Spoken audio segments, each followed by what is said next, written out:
Oh yeah, just because you have the cookout chair in the corner does not mean that you're doing your part. You did the bare minimum, and the bare minimum is just not cutting it anymore. On this week's episode, we have, I definitely would say, and she literally is the CEO of Girl Boss, like the CEO of Girl Boss Sports. She is here, professional football player, therapist. I could go on and on and on and on. Thank you so much for being here with us, Sarah. Yeah, thanks for having me. And yeah, you're right with the intro. I probably do too much, but yeah, I'm excited to be here. Hey, you got to stay busy. You don't get far in life just sitting on your bum. So you got to get going.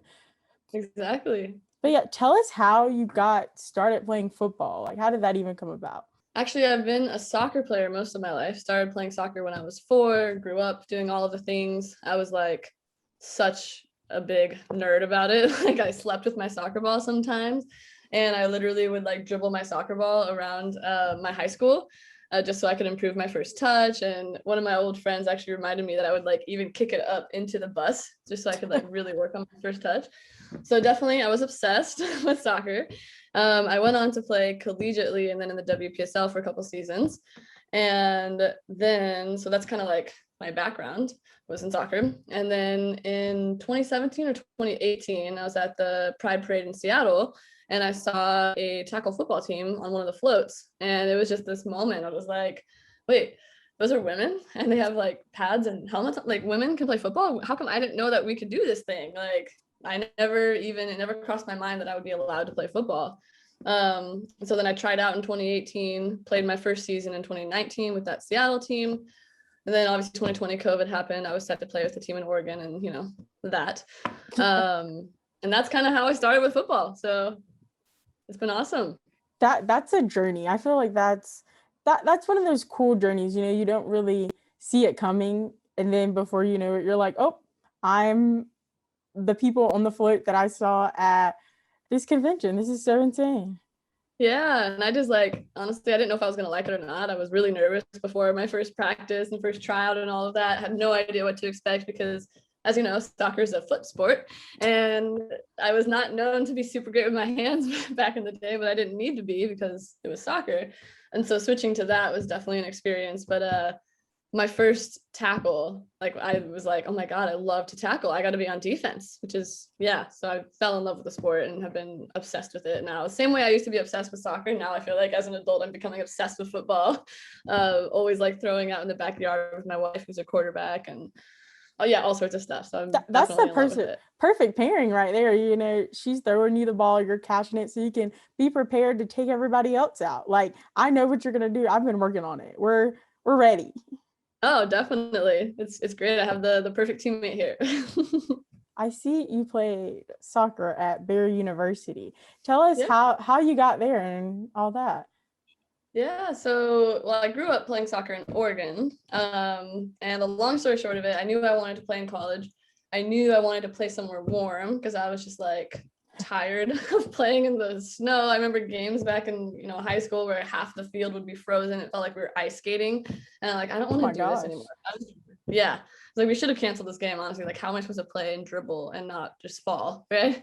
And so I was looking specifically for schools in like California or Florida. And then I was seen at a tournament in California by the Barry University coach, and through the different recruitment process and all of that, I went for my official visit there in Miami and fell in love. Palm trees, the ocean, all of it. I will say it was a bit more humid than I was prepared for. But yeah, that's how basically I ended up at Barry University. That humidity, it'll kill you. That humidity is no joke. Yeah, every preseason, every single one, I would lose at least 10 pounds, which, we'd have like 3 practices a day.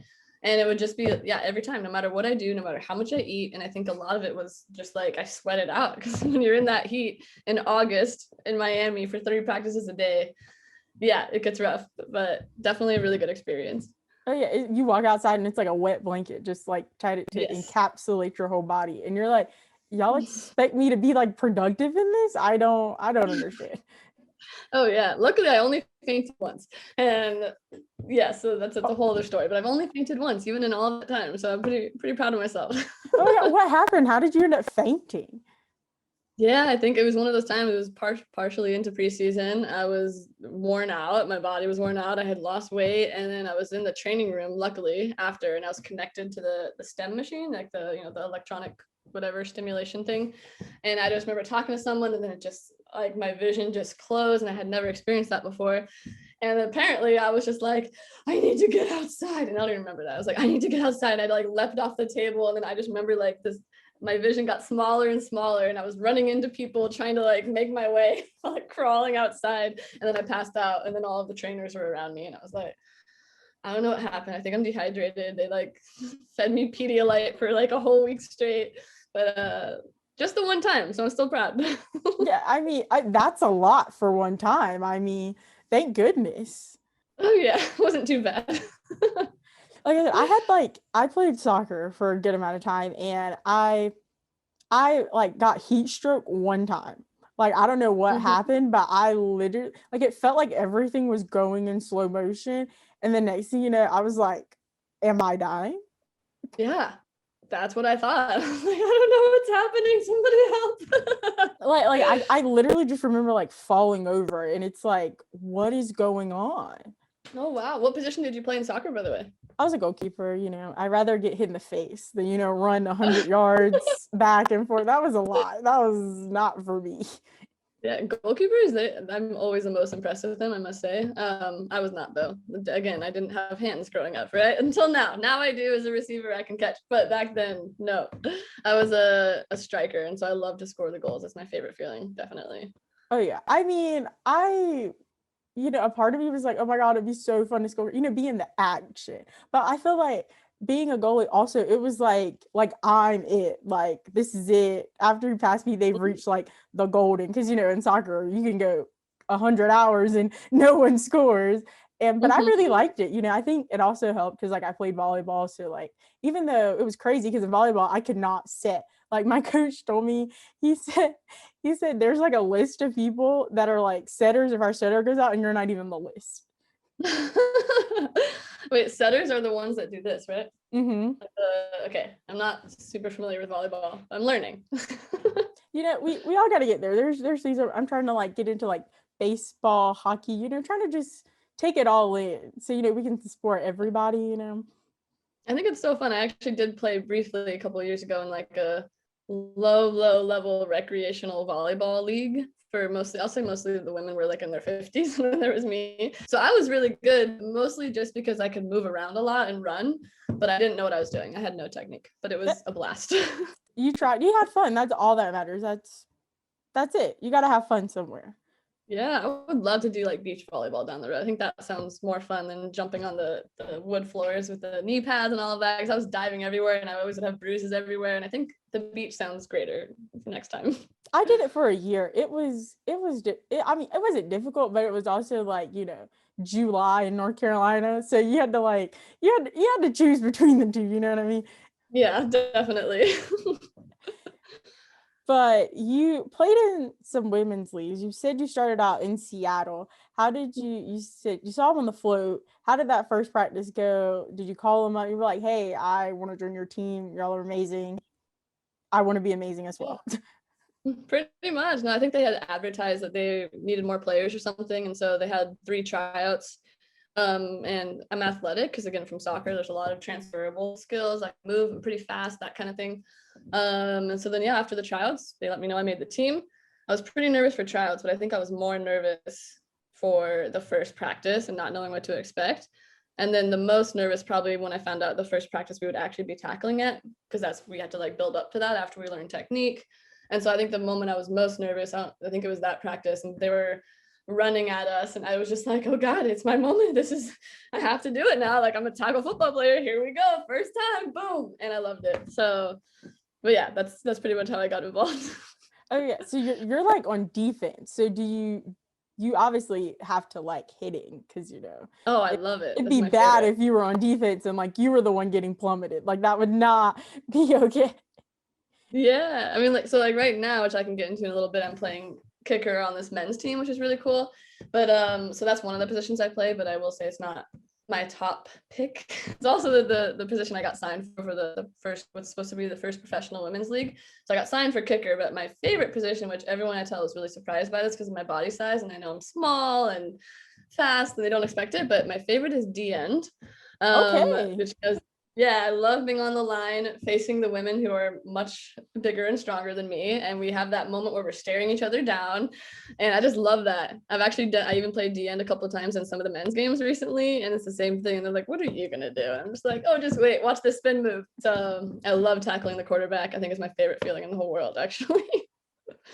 I mean, I have a deep down like love for like O-line, D-line, like that's like the trenches. I think that's like the goalkeeper in me. I play DS in volleyball, like just straight up in the mud, like not the fancy, catching big catches. Everybody knows your name. Like I think that's why I really love the O-line and the D-line. Yeah. And even in practices now, I just, wherever there's a hole, like I'll play O-line, I'll play D-line, I'll play whatever they need me to do in practices. And it's definitely, I'm learning a lot, but I really love it. I think it's just everyone expects nothing from me because I'm so small, and then I'm like, boom, let me break through them, and it's like the best feeling when I get through one every 4 times or something. So yeah, I love it too.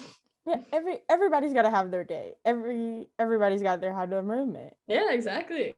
You're playing with the Arizona Football League now. How did you get into playing with the men's? How did that go? I got signed to play with that women's team. So I got signed with the Phoneix Redtails, which I'm really pumped about. We're going to be playing in 2022. But we've already we've done, have been doing a few practices here and there with the players who are already here. And I think probably the favorite coach I've ever had is one of the coaches at the Redtails. And so when we found out we were going to be not playing till 2022 now, he said that he was going to start coaching this men's team. It's like a men's semi-pro league, the Arizona Desert Football League, I think that's the league it's called. And so he was basically saying they need a kicker, and I'm only going to coach if you come kick too. And I was like, actually, that sounds great. It'll give me game experience, more of that. Because again, I just started in 2019, have one full season under my belt, and now I'm supposed to be kicking in 2022 at the pro level. So I'm like, I need to get some extra reps in. And what better than having full grown men running at me while I'm kicking? I think that's going to give me right the right experience that I need. So yeah, and I've loved it so far. Definitely learning a lot. My coach has been working with me every week now, several times a week on my kicks, fixed my routine for the first time. And so that's really exciting. So now my kicks are like way more accurate. Yeah, and I'm actually really loving kicking more and more now because of that. So was like your kicking technique similar to like the one you had in soccer? You were just like, I'm just gonna transfer this over, or did you like Google, YouTube videos, stuff like that? Yeah, so I started Googling it. It's definitely different. A lot of it's transferable, obviously, like some of the kicking motion. But when I first started, I even have a book called Kicking and Punting 101, and I've been reading through it, watching Instagram videos, watching YouTube videos, like how are you supposed to do this? And there's so much misinformation out there. And unfortunately, right now, in a lot of the women's football community, people will try to teach things, but they've never done it themselves. And so I never actually had a kicking coach or a special teams coach that actually had done that before in their own careers. And so I actually got taught the wrong way several times and didn't know it. And I was like, what you just told me in practice, I Googled it and that's not right. So I'm going to switch this up. So now like the coach I have now, he played kicker too, plus a whole bunch of other positions, and he's trained NFL kickers as well. So he actually like really knows what he's doing. And it's like night and day how much better my kicks have gotten with him working with me one-on-one, like just telling me you need to move your knee up 3 more degrees, or like, joking a little bit, but he's really specific, like gives me really good tips and techniques for how to improve that. Oh yeah, I'm the same way. Like I find something out that's like interesting or start something new, and I'm like all in right off the bat. Like we're deep diving in this, and we're gonna figure it out. Come east, west, hell or high hot water, we're figuring it out. Yeah, I couldn't agree more. I mean, I think that's one of my big philosophies in life. I'm only gonna say yes to something if I can go all in. So. Oh yeah. And how is that? Like when you told your friends and stuff, like, hey, I'm a football player now. You can now refer to me as Sarah Walfer, the football player, nothing else. Yeah, everyone was really excited. I remember my old work team back in the day, one of them even got a football, brought it to the office and was like, we're gonna work on our, your throwing and catching before your tryout.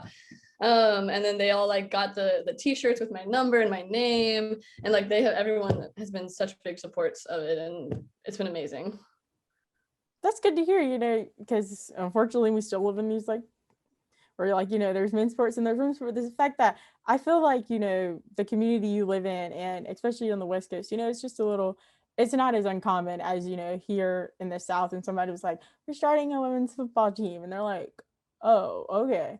And they just like might have expected to be flagged, but like y'all are out there tackling, y'all are doing the thing. Oh yeah. And I will say, like, I agree with everything you just said. And luckily I really actively choose who I surround myself with these days. And so the people that I'm around are big supporters, but there is a lot of other hate or ignorance around women in football. Oftentimes I tell someone I just met to play football, one of the first questions I usually get is, oh, like the lingerie one? I'm like, no, we're fully clothed. That, and nothing bad against them. Like, they are athletes. I have seen them. It's just not for me. And I just think that there needs to be more education around that. There's other football teams out there too, and other leagues that aren't lingerie. And I even remember one time we were flying to an away game, and I'm carrying my pads and my helmet with me as my carry-on. And one of the people checking me in with security, he like does a double take. Literally, it was like, oh my God, I thought you were carrying a baby. And I was just like, no, this is my shoulder pads and helmet. I'm a football player. And he's like, what? And it was just like shocked that I would not be carrying a baby, but that I would be carrying football pads and helmet. So there definitely still is that. Some people don't even know. A lot of people don't know about women's football, and that it's like really on the rise right now. But yeah, again, luckily I surround myself with people who are big supporters of women in sports, and they would not be in my life if they weren't. So exactly. We don't, no negativity. We don't need any of that. But that's why I wanted, you to be up here, Sarah, because like there's leagues, and there's been leagues for like years and stuff like that with women playing football. And after, Sarah Fuller really got the media's attention that, hey, like women can do this, and they've been doing it. You just haven't cared enough to pay attention. How did that feel like, when you really saw it getting the rise over the fall? That was really exciting. Yes, definitely big supporter of Sarah Fuller. And then also so many other big moments, right, in women's football history recently, especially like a lot of NFL coaches who are women, NFL referees, like a lot of firsts have been happening. And now I'm just really excited when we're gonna get to the place where no one's a first anymore, right? That's where I want to go, where it's like, this is just normal. It's normal. You see a girl in football, pads and a helmet, like that's normal. That's fine. It's awesome. Like, good for her. Not that it's like, what is she doing? So I've definitely been really excited about the future of women in football. We're closer than I think we've ever been. Definitely. Oh yeah. Because like we've grown past the point where people are like, oh, you know how like I always think of, there's like tweets and stuff, or those like little memes, and they're like, girl says she likes sports, first thing they ask, oh, do you know who LeBron James is? Like, do you know who Tom Brady is? And I'm like, are we really doing this now? Like, I thought this was like you were past this point. Like, come on, you can at least hit somebody with like, a little bit more than that. Yeah, definitely. And then also there's, so many different things that female athletes and female coaches and females involved in sports in any way experience, which I'm sure we'll probably talk about at some point, but there still is a long way to go in general for women in sports and girls in sports, and also for women in society. I heard the stat recently, I think it was from Melinda Gates, that it's going to be 208 more years until we achieve equality in this country, in the United States. And it's like, I don't know about you, but I'm not waiting 208 more years. Like, we need to do this now. I'm not, that's like how many generations away? No, I'm not waiting 208 years. Done. not gonna happen for me or Sarah or anybody else out there. Like, we don't have the time. Like, instead of like, let's get rid of this notion that like we got to make it better for like future generations. Let's make it better for ourselves, so then the future generations don't have to work as hard as we did. Like, let's go ahead and put in the framework. So like Sarah said, there's no more first, there's no more, it's just like, okay, that's what you want to do, go ahead, girl, we're here, we're supporting you. And you're the second woman to play in this Arizona Football League. Like, did you even realize that when the coach called you and asked you? I had a feeling that I would be one of few, if maybe the only one. But I didn't actually know that I was the second one until one of the league owners posted a video, which is a nice shout out to me. I was like, oh, that's so nice. He took videos of that. But yeah, I didn't really know for sure going in what it was going to be like. But the men on my team have been really welcoming, especially like the first game. So the first game, one of the guys got through when I was about to kick, and he blocked my kick. And so it bounced off his chest, went forward, and one of their guys was gonna, got the ball, and I was like, oh no, they're gonna get a touchdown, like what? And so I sprinted after him, and he was a bigger guy, and I tackled him and I brought him down. And after that, the guys were like, oh, she's here to play. And ever since then, that moment, I think it was like a lot more respect for me and my game, and the guys have been really accepting of me and supporting me. And the last game was awesome. I was like, I had 4 out of 4 successful PATs, and I did a successful onside kick for the first time, which was like a big moment for me.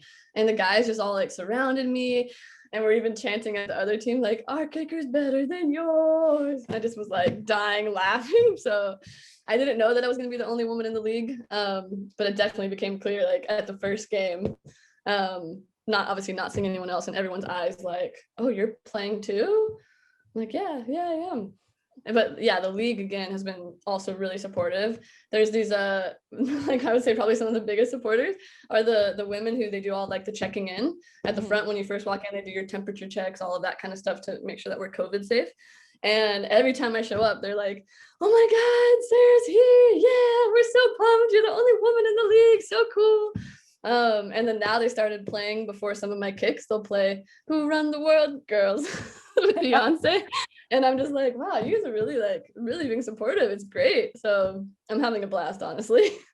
I mean, there's no other way to do it. But I mean, I'd be excited too, like, especially if you like didn't know, and then you're like, oh wait, oh, she's going out there. And then, you're like, oh wait, Sarah's actually killing it. Like, hold on, wait a minute now. Now I'm like, Team Sarah, let's go buy the jersey. Let's go make some shirts. Like, I'm invested now. I think my favorite moments, though, actually, I was just thinking one of the times before my game, I was walking over to the bathroom and all of my football stuff, right? And I couldn't tell who it was because the stands were full, but I heard a little girl go, you see, I can play. There's a girl playing right there. And I was like trying to see who said it to be like, yes, you can, but I couldn't figure out which kid said it. But like moments like that, when I can see that the next generation of girls is seeing that they can do it too, that's where it's like, yeah, you can, you all can, we all can. So those are probably my favorite moments. So I know that had to be great. You just like we said, just making it better and making it a place in a world where people aren't shocked. And little girls don't have to say, yeah, I can do it. Little boys are like, should I be playing football? Because like she's better than me. Exactly. But also even the little boys are really excited. Last game when I walked up, there was this group of little boys playing over on the side, and one of them yelled to all his friends, look guys, there's the girl kicker, oh my God. And then they're all like, really? And all these little boys look at me and I'm like, yeah, I'm the girl kicker. Nice to meet you all. All these 5 to 7-year-old boys, and they're just like, they were so excited too. And I'm like, okay, this is just, all of the kids are really pumped about this, and I'm pumped about this. So it's been great. So you talked about that, you're going to start with the Phoneix Redtails in 2022. How did that go? It's like the first association that's like paying women to play. That had to be a really exciting invitation. The long short of it, basically how this team found me was I was working on my kicking one practice and just on my own over in Seattle, actually, when I was still living there, and was taking videos like, okay, here's my 20-yard, my 25, my 30, 35, 40. And I just like put a video on my story. And I was like, in my head, I knew I was trying to get signed. I have an agent and all of that who was working really hard. I was like, I'm just going to tag this team, Phoneix. I don't even know why. Maybe it was just the universe, but I was like, I'm going to tag them. Who knows? And like, as soon as I tagged them, and then I went and did my therapy sessions and stuff. And then all of a sudden I got back and I had a billion calls from my agent. And she was like, Phoneix is super interested. They've been looking for a kicker, and then you happen to tag them in a video or something. And so, yeah, we interviewed each other for like the next week. And then I was like, yeah, this is where I want to be. So I'm really big on only joining organizations that are values focused and like equity and social justice focused and understand how to support women in sports. And I really felt that from the ownership of this team. So it's got to be a perfect match or it's not going to work. I feel like a lot of people forget that, athletes are people and they do stuff outside of the sport they play, on the field, on the court, or whatever. And if their ownership or their managers don't line up, that's why they end up leaving a team, not because they're a traitor or they're just trying to go, living in a world of super teams nowadays. Like they're trying to create their own super team. Yeah, exactly. I mean, I've in soccer and in football, I've unfortunately been the part of team cultures that didn't have that, and were not values focused, and were either inappropriate or lots of issues I'm sure we can see in any women's sports, or lots of women's sports. And I hated it, and I hated being, I didn't even want to play anymore in different situations. Like one point I even quit soccer for an entire year, did not touch a soccer ball. I refused because I was like so traumatized by inappropriate behaviors. So I'm just not, I'm at the place in my life where I know what I'm worth, and I'm not going to put myself in a situation where I'm going to be treated less than what I deserve. And that includes in sports teams. And that's why I'm really pumped about Phoneix, is that they have shown me that they do really care about me as a human and as a player. And that's what I think is really important as coaching staff and as like admin staff. Everybody from the top down, it's gotta be good. Courageous, you started that. And how did you get there? When did therapy be like, oh, this is it? Yeah. So basically, kind of a little bit about my career. So I have my master's in social work. That's what I studied when I was at Barry University. So I did my bachelor's and master's in social work. I graduated in 2012 with my MSW. And then I kind of started working in community mental health from then on, starting with like my internships were around like the juvenile justice system. And then graduating, I was working in the CPS system, not for CPS, but that like basically it was intensive family preservation services. It was really hard work, a lot of trauma, like having to be involved in removing kids is not my favorite, and it's really hard work. And again, I know it's important because we have to have safety and all those other things, but it was really challenging. So after 2 years there, I was like, you know what? I want to move back to the Pacific Northwest because that was all in Miami. And then I started working at a crisis center. And then I started working for, people experiencing homelessness and running some programs and that kind of thing. Basically, I got burnt out of community mental health because none of the clients or anything. And I love my teams that I was working with, but because of the bureaucracy, and also honestly, this is a whole other story, but I was at one of, an agency, and they started paying me unequally to two men and kept adding more and more work to my plate. And I was like having to advocate for 4 months about why I should be paid equally when I was doing way more across every category. I'm like, doesn't make sense. Why are they getting paid $10,000 more a year than me? How does that work? Right. And like lots of ridiculous statements like, well, if we change that for you, we're going to have to change that for all women here. I'm like, yeah, you are going to have to do that. You're right. Like, right. So like that was pretty traumatizing, honestly.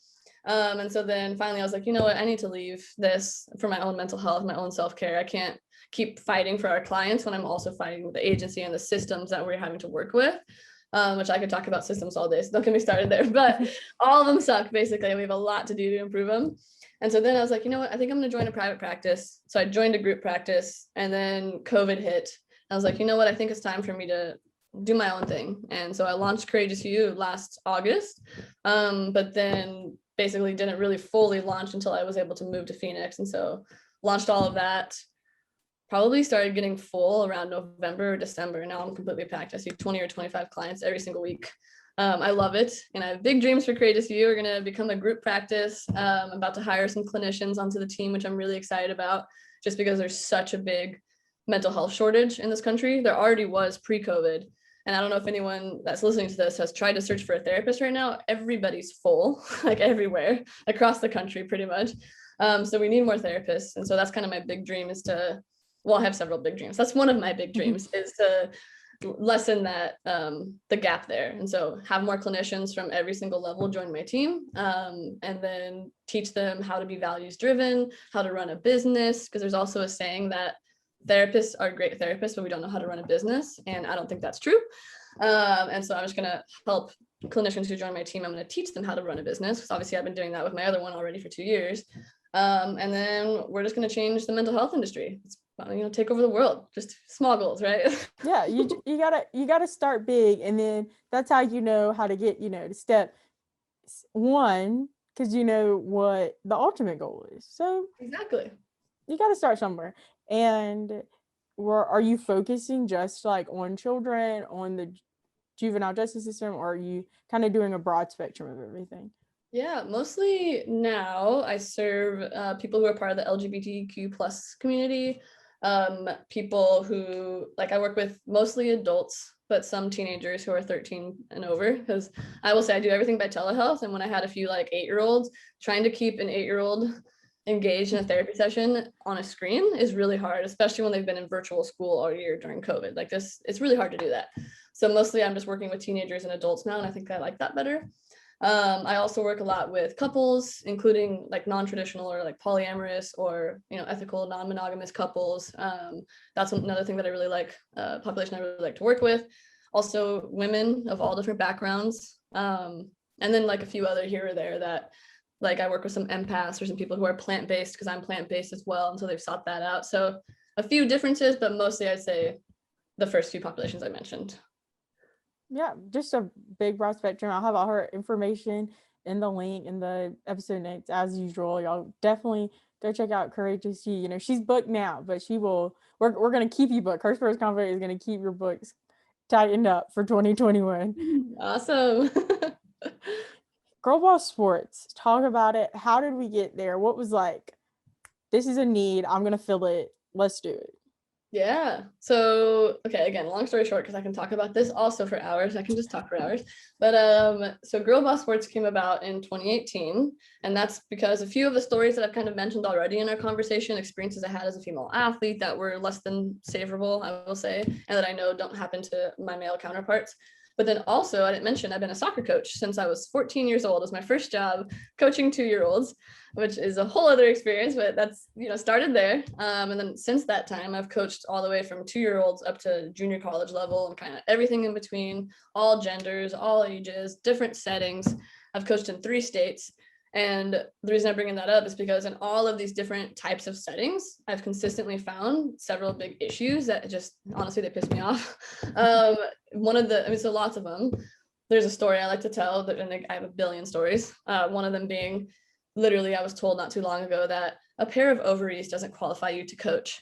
And I was, excuse me, maybe you should look at my 17 years of experience coaching rather than my ovaries for why I'm qualified to coach, right?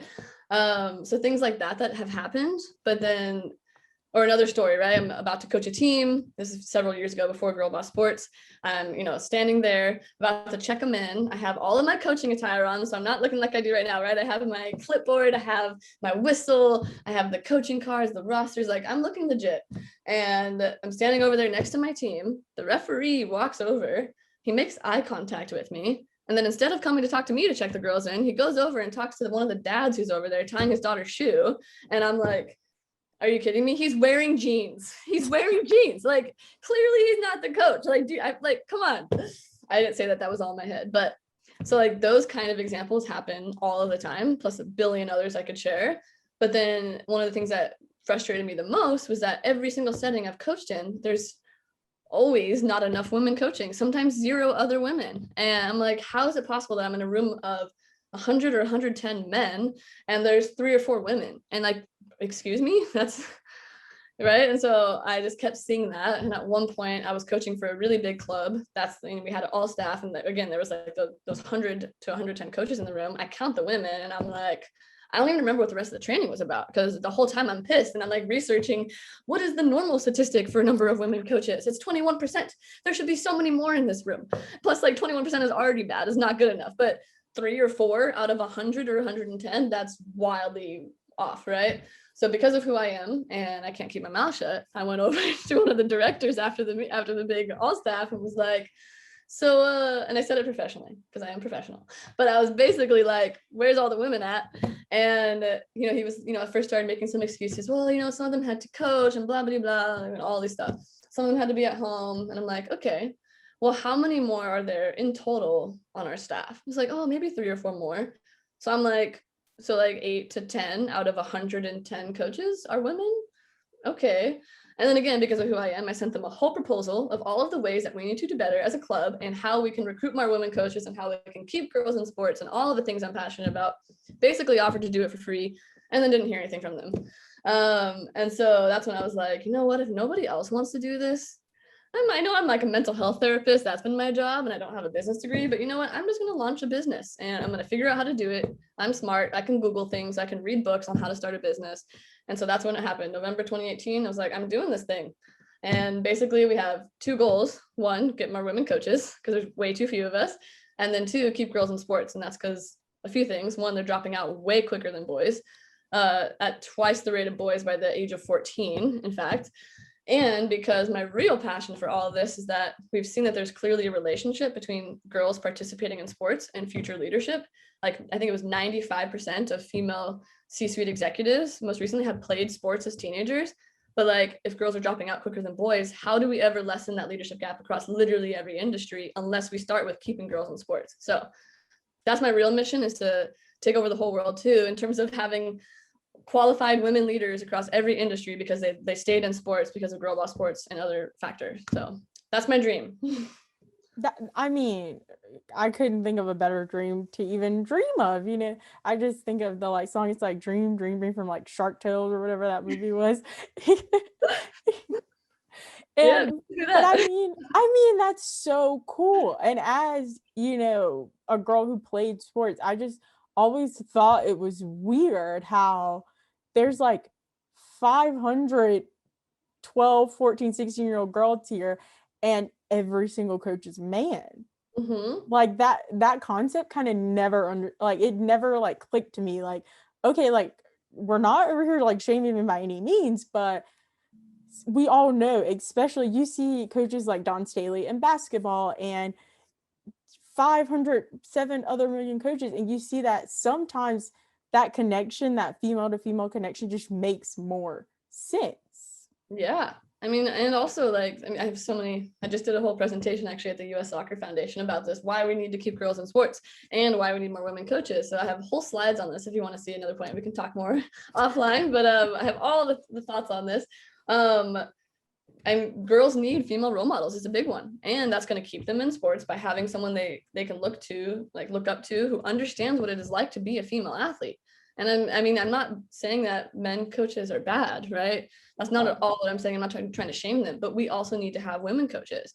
And like, there is something different and a different way that I can connect with female athletes than male coaches can. And then also as a side note, what was it? I think 99.5% of sexual abuse in sport happens as a result of male coaches. And that is to all genders, not just to girls, right? And so it's like, female athletes will also literally be safer if we have more women coaches, in addition to all the other reasons that we need more women coaches. I feel like people forget all the time, like y'all always look at the negatives instead of looking at the positives of what a change, especially like a change that literally could only be better. Like we have more women coaches. Oh my God, that's so awful. No, it's good for the girls and it's good for the boys and it's good for the bottom line of a company, because think about it this way, right?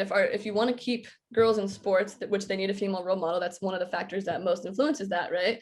If you get more women coaches, more of the girls at your club or organization or school or whatever are going to stay in sports, meaning they're going to keep paying you for the service you provide. So like it actually makes sense, not just ethically, but also from a business standpoint, that we need more women coaches. Like it just makes sense. And then also it's not just good for girls, it's good for boys to see women in positions of leadership, and a coach is a really good first opportunity for that. So then they're going to end up being more respectful to women in the workplace who are their leaders later on in life. So, and it's going to start changing the systems that we're all a part of. So like, there's not a downside to having more women coaches. And I know I'm rambling, but another thing that really bothers me is that, so I've had these conversations, like, I get to meet with, which is an awesome opportunity, lots of different boards of directors, people, like leadership teams of clubs and schools and etc. And I always ask two questions.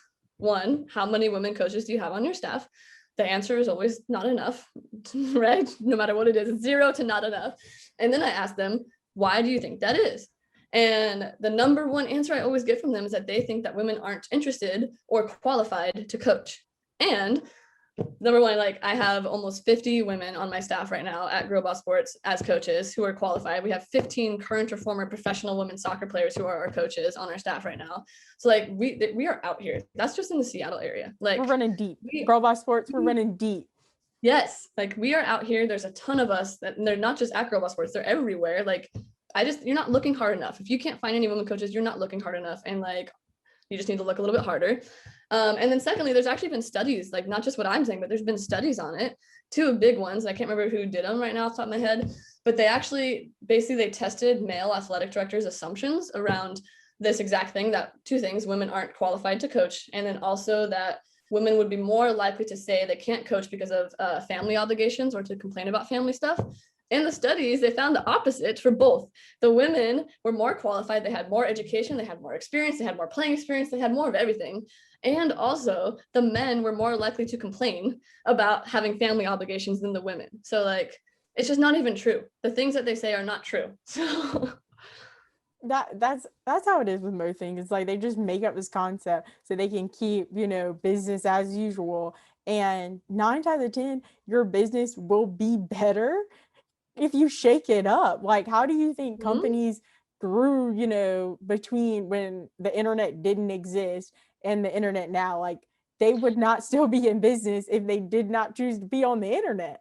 And also there's been so much in general, not even just in the sports industry, but in like across industries, that show when you have more diversity on your staff, you perform better, like you're more profitable as a company. So like we're talking about diversity in terms of having more women on our staff, right? But that literally will lead to having a better business just in and of itself. Like, have more diversity on your staff. And that doesn't just mean for women, but that means we need to have women of all different backgrounds. That needs to include trans women, women of color. That needs to include people of different abilities, people with different socioeconomic statuses, people who are part of the LGBT community. Like, we need to focus on having women who represent all of these groups be a part of staffs everywhere. So exactly. I remember I saw like an ad or something for an IKEA commercial, and the IKEA commercial was for this disabled man. He worked at IKEA, and he was like, hey, y'all are trying to get me to advertise this furniture I can't even use. And so he basically came up with a mock-up of like all these different types of furniture that are, worked for differently abled people. And I was like, a concept. And like it like blew up. It was all over the internet. And I was like, here's a perfect example of how you just let somebody be in the room, and now you're opening up your doors to not only being just a better company in general, but you're getting more customers. Because I know I personally support companies and businesses that, like we talked about earlier, that share my values, that share the things I believe in. And if you're doing the same thing, I'm gonna do it. And my friends are gonna be like, hey, where did you get that from? And I'm like, it's a snowball effect. Yeah, exactly. And I just want to also add, like, diversity is awesome, but so is inclusion. We need to have both those things. You can't just have people at the table just to have them at the table. You need to actually allow them to, like, and have them be a part of the decision-making process, right? So that's just a side note, also really important things. Oh yeah, just because you have the cookout chair in the corner does not mean that you're doing your part. You did the bare minimum, and the bare minimum is just not cutting it anymore. And it doesn't mean like we're not, I know that Girl Boss Sports, right? We're not perfect. We have a long way to go on this too. Like, that's a big goal actually for Q2 that we just met as a team. And we're talking about, we need to make sure that we are addressing equity and social justice and all these other things that we say are our values. We need to do this. So I'm not saying we're perfect. And then we understand that no company is perfect, but like, we all can get better. And there are a lot of resources out there to get better at these things. And it's just, if you're not doing it, I think honestly, being lazy, like you gotta work on it. It's work. Oh yeah, like the best thing to not only do as a company or a business, just as a person, is to check in and be like, hey, am I doing what I align to, or my morals or my consciousness or whatever? Like, maybe it's because I read that like Dare to Lead book by Brene Brown that I'm really like, third eye open right now. But I just felt like, because the whole book is about, being vulnerable in the workplace and all that good stuff. And you have to be vulnerable in a sense, not, like walking around crying or whatever. Wow, this has really become a plug for Brene Brown. I love her so much. I'm like about to talk to her about her for 5 minutes, but keep going. I love this. And, you just have to just be open and don't be afraid of things. And like I said, keeping your third eye open in a way just lets you allow yourself not only be just a better person, just check like, hey, I say I like this, or I'm part of this, or I support this group, but am I really taking the steps and the actions to support the group or the people or whatever? Yeah. And also I just want to add really quick, that's like Brene Brown. Anyone that listens to this, my friends, is going to be like, oh, of course we're talking about Brene Brown. So I talk about her like every day, at least once a day. one of my heroes. If people who are listening don't know, she's like a shame researcher and like researches vulnerability and courage. And actually a big part of why I started Courageous You and why I even called it Courageous You was from Brene Brown. And one of the big quotes I have on my website comes from her, where it's like, you can choose courage or you can choose comfort, and you can't have both. And that just always sticks to me. Like, if the only reason that I am not doing something is because I'm scared, that's not good enough. There has to be something else, or I'm going to do the thing, right? And so Brene Brown is awesome. She is like, I think, the third most viral TED Talk. We are totally plugging her right now, but she's amazing and she deserves to be plugged in every podcast, but she's great. So Exactly. Like what you thought you came here for, it turned out this is just a Brene Brown ad. This is a 45-minute Brene Brown ad. Highly recommend. 5 stars. Yeah. Okay, so at this show, when I have guests on, we do this little thing. I say a word, you just come and say whatever comes up in your brain, whatever you say. If it has a story behind it, tell us the story, because that's what we're here for. So first word is football. What comes to my mind really is the tackling, honestly. Like, that's when I think of football, I think of tackling and all the adrenaline that shoots through your body right when you're about to do it, and then how it feels when you successfully tackle somebody. Like, that's just what keeps replaying in my mind. Best feeling ever. I am envious of you for it, but I'm also not, because I just have a feeling like my bones would just crumble. Like, no, my bones would just crumble if I got hit, but then like my competitiveness would like glue myself back together, like all those like animated movies where like they fall apart and then they come back together. Yeah. And now they're like, oh my God, now I have to hit someone else. Yeah. Well, luckily, since I play defense, I don't usually get hit. I get to be the one doing the hitting. So that's probably what I think about. And I also think about like just the history behind it. That I just keep having these flashes of like Jen Welter, Katie Sowers, like all of these badass women who have been in football. And so I think about that too. And I think it's the sport that needs to still come the farthest for women, because the fact that we're going to be 2022 having the first ever professional women's league, that's, like it's it should have happened a long time ago. Women have been playing football since the 30s or something like that. So we have a long way to go, definitely. Yeah. Second word phrase, burlesque karaoke. I'm guessing you saw my Instagram. There is this awesome place. I can't think of the name of it right now. Do you have it written down somewhere? So it was in Seattle.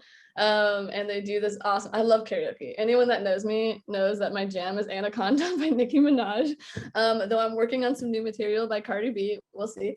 And there's this really cool place. I see, like, the other passion I have is like, I really wish I could be a performer, but I have no singing talent. So like, I can be all like, doing all the things, but like no one wants to actually listen to me except when I'm singing like Nicki Minaj. And so there's this place in Seattle that they have like the dancers too, and that perform with you while you sing.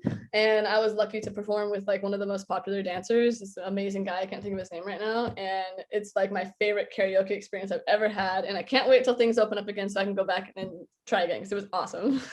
You could just do your big performances at like, because I have a feeling you're gonna be like a next TikTok, you're gonna get there. You're gonna get to the TikTok stage, and you can just do your burlesque performance in your TED Talk. You can just figure out how to like present in like karaoke Nicki Minaj, Cardi B style.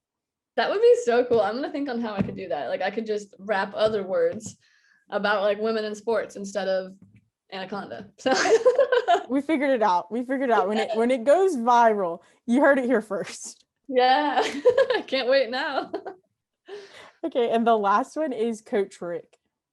Coach Rick, yeah. So that's the coach I was saying earlier. He's, I think, the favorite coach I've ever had. The one I've been talking about this whole podcast. And I think what I like about him the most, in addition to he's actually really good, like he has a lot of skills as a coach, is that you can really clearly see how much he cares, and he always goes above and beyond for his athletes. Even right now, like, he'll do an extra ladder workout, and he'll come all the way to where I am for every single Monday night and do that with me, even if I'm the only one that shows up. And he'll be out there coaching me as if the whole team did. And he'll wake up if I'll like, yeah, I want to run the mountain. And there's this mountain near me now in Arizona. That's really steep, really exhausting, but an awesome workout. And I'll be like, hey, I'm thinking of going this Sunday at 7 a.m. He'll be like, okay, I'm there. Awesome. Because I'm reaching out, so he'll send me the workout. He's like, no, I'll be there. I'll be there to coach you. Then another player might reach out. I'm going to go at 4. He's like, okay, I'll be there. So I just think that it's really clear how much he cares about us, again, not just as athletes, but as humans. And that's what I think a good coach is. So that's Coach Rick. Shout out to him. Yeah, shout out to Coach Rick. And I mean, what other way can we end this Brene Brown ad, this where all the women at, podcast? If you really think you came here for football, you got a whole lot more than you did today. And you should be appreciative. You should be very appreciative for us to give you that. So, Sarah, tell everybody where they can find you, where they can find the Red Tails, where they can find Arizona Football League. Yeah, so you can find me. Probably the best place to follow my journey personally is on Instagram. That's the one I use the most often. So my handle is CEO_Sarah Wolfer. Sarah has an H, by the way, and then it's Wolfer, like the animal, ER. And then if you want to find out more about either of the companies, so Girl Boss Sports, we're on all the social media, by the way, but Girl Boss Sports is at girlbossports.com, and Courageous You is courageousyou.us, and that's YOU. So, and then also, the football league. You can find the Phoneix Redtails also on Instagram if you search that, and then you can search the Arizona Desert Football League to find the men's the league that I'm talking about. Yes, y'all make sure to go do all that. Everything's in the description, episode notes. Sarah, thank you so much for coming. This has been so fun. Be safe, have fun, and don't be afraid to join the convo.